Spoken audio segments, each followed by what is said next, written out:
चाहे बाल ठाकरे कुछ भी कहे, चाहे बाल ठाकरे कुछ भी कहे, लेकिन मैं समझता हूं कि ये मानवतावादी विचारधारा है। लेकिन इतने में बाल ठाकरे उधर गए। उन्होंने कहा कि पेपरों में आ गया कि कांशीराम को इन लोगों ने। मैं बार बार आपको कहता रहा हूं, जब भी मैं महाराष्ट्र में आया हूं, मैं बार बार कहता रहा हूं कि भाई फुले की विचारधारा कोई सब्जी पैदा करने वाली विचारधारा नहीं है, मानवतावादी विचारधारा है।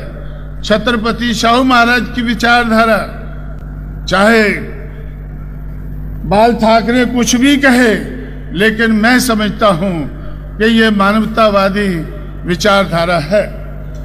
और इसी तरह से बाबा साहब अम्बेडकर की विचारधारा, वो तो आप लोगों ने महाराष्ट्र में खुद देखी है, कोई पुरानी बात, ज्यादा पुरानी बात नहीं है। इस विचारधारा को अपनाकर मैं समझता था कि महाराष्ट्र के उन लोगों की जिम्मेवारी थी जिनमें बाबा साहब अम्बेडकर पैदा हुए, ये जिम्मेवारी उन लोगों की थी कि बाबा साहब के नाम को उछालकर आगे बढ़ते, देश भर में बाबा साहब अम्बेडकर का मैसेज पहुंचाते, बाबा साहब की विचारधारा को पहुंचाते। लेकिन जब आप लोग बाबा साहब के लेफ्टिनेंट, जब बाबा साहब के अनुयायी महाराष्ट्र में छुप छुप कर जीने लगे, तो भाई बाहर कौन ले जाएगा इसको? महाराष्ट्र से बाहर कौन ले जाएगा?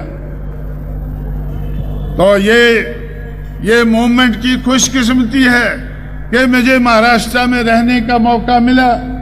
इन तीनों महापुरुषों की विचारधारा को समझने का मुझे मौका मिला, और मुझे ऐसा लगा कि ये विचारधारा ऐसी है कि अगर इस विचारधारा को हम छोड़ देते हैं इस मौके के ऊपर, तो फिर इस देश में जो दलित शोषित समाज है, जो दबा कुचला इंसान है, वो सदियों तक फिर उठकर खड़ा नहीं हो सकेगा।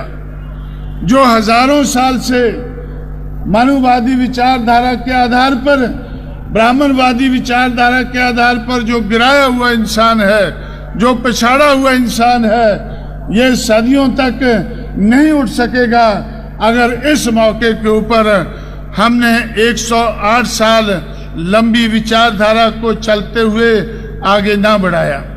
इसलिए साथियों, हम लोगों ने इस विचारधारा को आगे बढ़ाकर, हम लोगों ने जो महाराष्ट्र में मुझे बाबा साहब अम्बेडकर के लेफ्टिनेंट कहा करते थे कि भाई हम बाबा साहब के विचारधारा को हम जानते हैं, आपसे अच्छा जानते हैं, आपने तो बाबा साहब को कभी देखा नहीं है, हम तो उनको देखा है, उनके चरणों में काम किया है।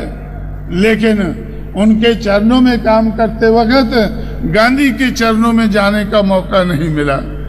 इसलिए हम लोग एमएलए नहीं बन पाए, एमपी नहीं बन पाए, मंत्री नहीं बन पाए।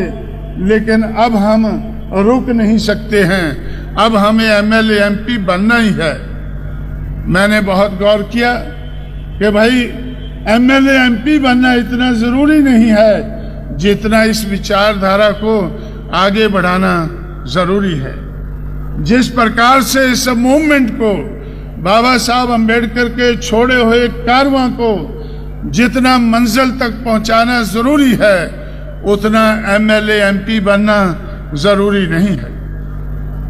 इस बात को ध्यान में रखते हुए मैं और मेरे अपने साथियों को तैयार करके उत्तर भारत में जाकर मैंने इसको मूवमेंट को बढ़ाने का काम शुरू किया।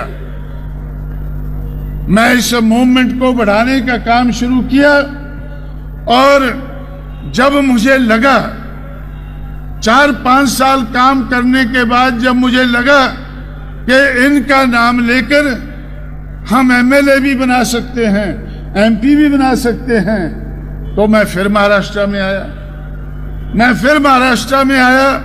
और महाराष्ट्र में आकर मैंने महाराष्ट्र के लोगों से कहा कि भाई बाबा साहब अम्बेडकर का नाम लेकर हम एमएलए एमपी बना सकते हैं। आज मैं ये तो नहीं कह सकता कि मंत्री बन सकते हैं, लेकिन एमएलए एमपी तो बन सकते हैं। जो एमएलए एमपी बनने के लालच में जो गांधी के चरणों में जा गिरे हैं, उनसे मैंने अपील किया कि छोड़ो भाई गांधी जी को, इस कारवां को आगे बढ़ाने में लगो।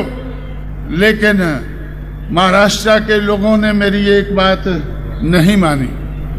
महाराष्ट्र के लोगों ने मेरी एक बात नहीं मानी। बाबा साहब अम्बेडकर के मिशन को तबाह कर दिया। आज महाराष्ट्र के लोगों को आज भरोसा नहीं है कि वो बाबा साहब अम्बेडकर का नाम लेकर उनकी चलाई हुई मूवमेंट को आगे बढ़ाकर एमएलए बन सकते, एमपी बन सकते हैं। लेकिन मैं दावे से कहता हूं कि एमएलए एमपी तो छोटी बात है, हम मिनिस्टर भी बन सकते हैं, मिनिस्ट्रियां बना सकते हैं, सरकारें बना सकते हैं। तो दूसरी बार मैं महाराष्ट्र में 94 में आया तो, और जब मैं महाराष्ट्र में आता हूँ, कोल्हापुर ज़रूर जाया करता था, तो मैंने छत्रपति शाहू महाराज के स्टैचू पर माला अर्पण करने के लिए गया। तो उधर जो कुनबी लोग हैं, तो वो उधर चिल्ला रहे थे कि भाई शाहू के नाम पर भी यूनिवर्सिटी होनी चाहिए। पूना यूनिवर्सिटी के बनाने में उन्होंने बहुत कुछ किया है, तो इसलिए पूना यूनिवर्सिटी का नाम दे देना चाहिए। तो उसके बाद मैंने सोचा कि भाई होना तो चाहिए, पर इधर तो अभी लहर चल रही है कि हो शक्त नहीं। तो ये हो शक्त की लहर में तो ये होना मुश्किल है। लेकिन इतने में बाल ठाकरे उधर गए, उन्होंने कहा कि पेपरों में आ गया कि कांशीराम को इन लोगों ने, तो मैंने सोचा कि बड़ी खुशी की बात है अगर बाल, ये आज तो ठाकरे इस हालत में नहीं है, लेकिन ऐसा लगता है कि जल्दी पावर में आ जाएगा, तो पावर में आते ये करेगा। लेकिन इतने में तो मुझे ऐसा लगा कि भाई ये महाराष्ट्र में तो जहाँ हो शक्त की लहर चल रही, हो शक्त नहीं लहर चल रही है, तो वहाँ तो पता नहीं कितनी देर लगेगी। तो इसलिए मैंने जहाँ छत्रपति शाहू महाराज कानपुर की एक कुर्मी महासभा को एड्रेस करने के लिए गए थे एक दिन के लिए 1919 में, तो वो जगह मैं कभी कभी विजिट किया करता था। तो मैं दोबारा गया तो देखा कि उधर हजारों एकड़ जगह अभी भी खाली पड़ी है। तो हम लोगों ने तो 200 एकड़ जगह एक्वायर करके तो छत्रपति शाहू महाराज के नाम पर भी यूनिवर्सिटी बना दी। ये मैं क्यों बोल रहा हूँ कि जो यूनिवर्सिटी के लिए संघर्ष करने वाले हैं वो रॉन्ग संघर्ष कर रहे हैं और कामयाब नहीं हो सकते हैं। जब कामयाब नहीं हो सकते हैं तो चिल्लाते हैं हो शक्त नहीं, हो शक्त नहीं।